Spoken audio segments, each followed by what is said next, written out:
معمولا مقاومت ترمیناتور رو در نود ابتدا و انتهای شبکه قرار میدن.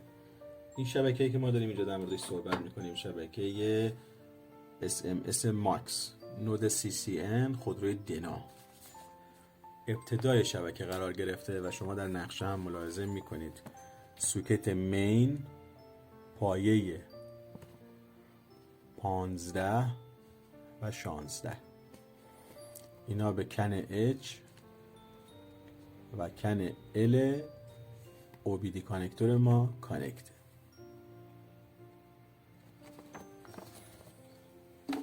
الان من اومدم به سوکت مین پایه 15 و 16 دو تا سیم وصل کردم با سرسیم.